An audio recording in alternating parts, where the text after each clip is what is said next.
Look, Adam, both of us love Junior so much. Can't we settle it between us without going to court? I know the last thing either one of us wants is to put him through another ordeal. Are you reading my mind now? I know you love your son. There's never been any doubt in my mind about that. Of course I love my son. Then can't you see what a mistake this is that you're making? He's already been through so much. We're settled in here now.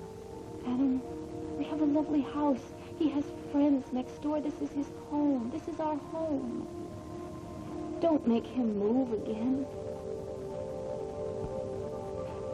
And this is our problem, not Junior's. And we can settle this between us without going to court. If we go to court, it's going to harm him. All I'm asking is that you put your son's interests first.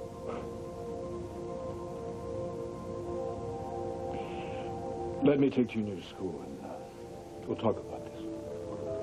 Can't we settle it now? No, I don't want him to be late. Well, actually, Adam, he's gone already. He's all right. With whom? Dixie, how did my son get to school? Brian took him. Well, I wasn't aware that Brian Boudin was on Adam Jr.'s carpool schedule. Junior wanted to ride with him. Well, Brian's probably letting Adam Jr. take the steering wheel. Ridiculous. Tell me, did Brian happen to just show up here very early this morning? Or don't tell me, let me guess. Was he here when Adam Jr. woke up? Do we really have to go through this again? You two play house more than Adam Jr. does. At this rate, my son will make it through junior high before he ever knows who his real family is. Trust me, Adam. Junior knows who his real family is. The child needs stability. And you've got him looking to an 18-year-old stud for a role model. Well, for your information, Brian slept on the couch. Oh, Uncle Brian slept on the couch. Well, where did Mommy sleep? In her bed. Mm-hmm. Junior just wanted Brian to stay here, all right? He feels safer when Brian is here. All right, I admit that the child needs a father figure in his life. But he's too young to realize that he's making a disastrous choice. He doesn't make choices. He just wants affection. Can't you understand that? He hates the fighting. He's scared to death, Dixie. He's having nightmares. Well, that's because he's scared. He can feel the tension. He's afraid he's going to lose He's having nightmares because of the degenerate atmosphere in this house. That's something you'll hear more about in the courtroom. Oh, come on. Kids have bad dreams. He's not sleeping through the night because his home life is in a shambles. Actually, the nightmares started when his Uncle Will died. Don't you mean they started when his mother fell apart? Okay, I want you to know that Junior was always taken care of. By whom? By me and Mrs. Martin? While you were out cruising for companionship? Custody suit is wrong. There's no point in going through this again. I'll see you in court. Why do you have to get so angry all the time? Can't you for 5 minutes consider how your child feels and what he needs?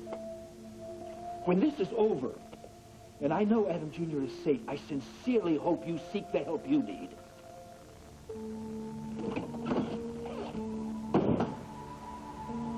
Well, Adam, personally, I hope you rot in hell. Adam Chandler never has been short on nerves. He's a sanctimonious jerk. You can't reason with the man. Just can you imagine him talking to me about stability? Like his home is solid. For crying out loud, Ruth, the guy gets married every other week. And here I am like an idiot trying to talk to him about trying to be patient and kind, trying to get through to him. Nothing works. I think I should just do what Uncle Palmer said and strangle the man. Unless you drive a stake through his heart, he'd probably still come out at night. You have a point there. He's a life drainer, that's for sure. Even his daughter can tell. Now, Haley doesn't need this. No, she's been great. You know, she's actually been a very big help. She told Charlie where Adam was hiding his lead witness, and she brought Junior home to me when he was having a nightmare. Is Junior all right? Yeah, he's okay. But I tell you, Adam has no clue how to be a father. Yeah, it's too bad that Adam is the only parent that Haley has.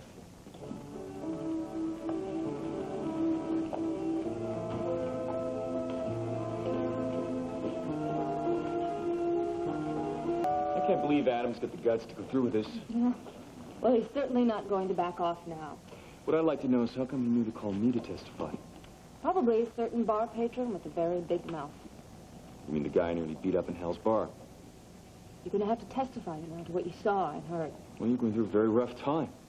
Yes, that I defended him, and I left with that good-loved creature, and you're going to have to tell the judge that. I'm going to give Adam Chandler such a piece of my mind. Oh, really, there's nothing that you can do. What are you going to do, honey? Actually, excuse me, just a second. Haley? Later, much. Please? Really, I'm desperate. You might be my last chance.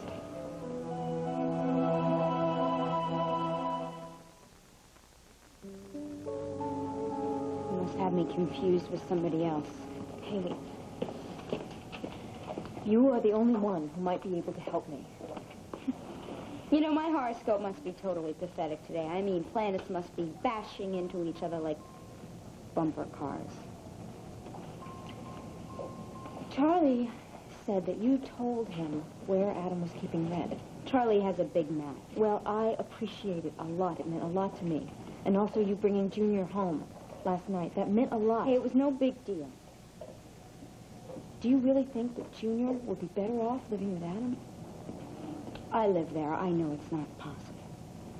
But Junior's so young. Do you really think that I'm a bad mother? I'm not a judge. It doesn't matter what I think, and there's nothing I can do to help you. But there might be. Oh, boy. Here it comes. The favor to dwarf all other favors. My lucky day. I don't know if Adam has told you this or not, but he and his lawyer are summoning all of my friends and my family to testify against me. His lawyer is going to force them to say things about me that make me look like a bad mother. You know how lawyers can twist things around. You remember when Brian was on trial? Brian, it sounds vaguely familiar. If you would just think about testifying against Adam, say what kind of father that he is. I cannot believe that you would have the colossal gall to ask me to do that for you. Unbelievable. Just tell the truth. Just get out of my way.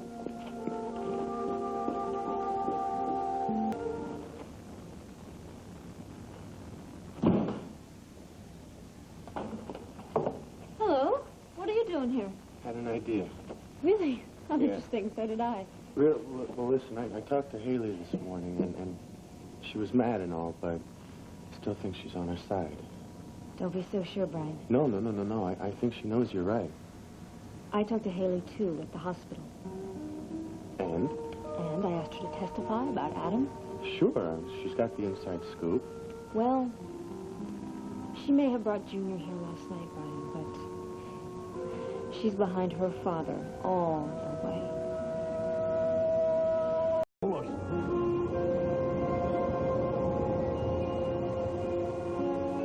No, I don't wish to leave another message for Mr. Merrick. I'll call back later.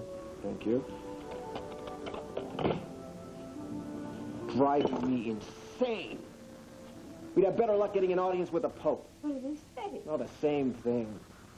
Something about a death in the family. The only thing I've checked every newspaper on the Eastern Seaboard, there's not one word about the Merricks. The man is a very private person. He doesn't like publicity. Maybe he just doesn't like the idea of meeting with us. Well, what do you think we should do? Nothing. Not a damn thing. I say we don't need some eccentric recluse from a one-horse town. Let's just cut our losses and get the hell out of here. Well, whatever you say, darling, but Dimitri Merrick is filthy rich. He could underwrite our entire expansion. He could if he wanted to. Obviously, he's not interested. Because he hasn't talked to you personally. Even if he did, he could still say no. From everything I've heard, he can be very tough. You've never been afraid of a hard sell before. Merrick isn't just another hard sell. He's not only filthy rich, he's powerful. Everything he touches reeks of class. There's nothing we couldn't accomplish with Dimitri Merrick on our team. But then, Pep, let's rent a car, drive down to that hamlet where he lives. What is it, the Pine Valley? No! I'm sorry. It's a bad idea to chase any investor, especially one like Dimitri Merrick. We're not beggars and we're not con artists. It's very important he be allowed to want us. Besides, We didn't travel all the way to New York City just to get sidetracked in Hicktown, USA. But he was the reason we came. I thought you wanted to broaden my cultural horizon. Well, I thought you wanted to expand. Exactly. And I say if Dimitri Merrick isn't interested, then just forget him. Because there's plenty of fish in the sea. Big, fat, juicy West Coast fish just dying to invest in our deal. After all, the name Merrick may be gold-plated, but it's not the only name in the book. You want to leave New York? Yes. Okay, that's what you want. But I thought you loved New York. The energy. Energy? That's not energy, it's chaos. It's dirty, it's filthy, the people are rude. This is the first time I've seen the sun since we got here. You know, there are people in this town willing to feed on their own young for the sake of an empty cab. I'm not kidding. You'd have to be nuts to want to live here. All right. All right. We'll leave as soon as possible. No, we had a deal, remember? What about our date? I mean, I may hate this town, but it doesn't mean we're going to leave before we get the chance to paint it red. A show. And dinner at the most fabulous restaurant you can imagine. After all, this may be the island of the damned, but if there's one thing the damned know how to do, it's party. Oh, you are so wonderful. No, you are wonderful. So why don't you go change into your glad rags, and we'll get to work on making New York our kind of a town.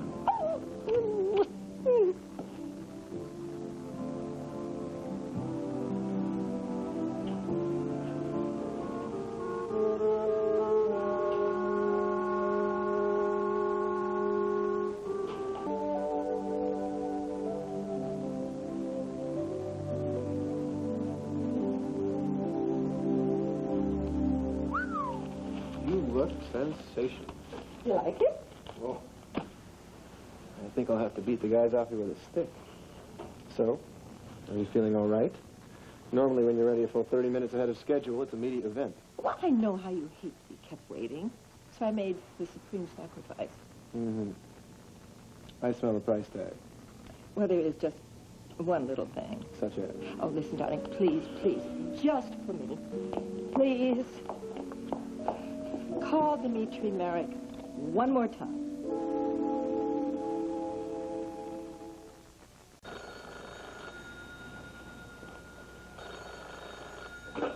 Dimitri Merrick. Yes, I did. I've been meaning to get back in touch with you. Well, I was beginning to think that you were a myth. I apologize for not returning your call earlier. I had a personal emergency. Yes, I know. I'm very sorry. I suppose it's a bad time to discuss business. No, on the contrary, I could use the distraction. Well, then I take it you are familiar with the Orsini vineyards. Yes, I am. Your vineyards in California, you've had 2 very good years. I'd like to hear about your plans for the future. Well, I'm sorry. Our time is somewhat limited. We were planning on flying out to the coast tomorrow. Well, a joint venture could be mutually profitable. I could be in New York tomorrow. Oh, I'm flattered. And in that case, we'll rearrange our schedule, and I'll get back to you.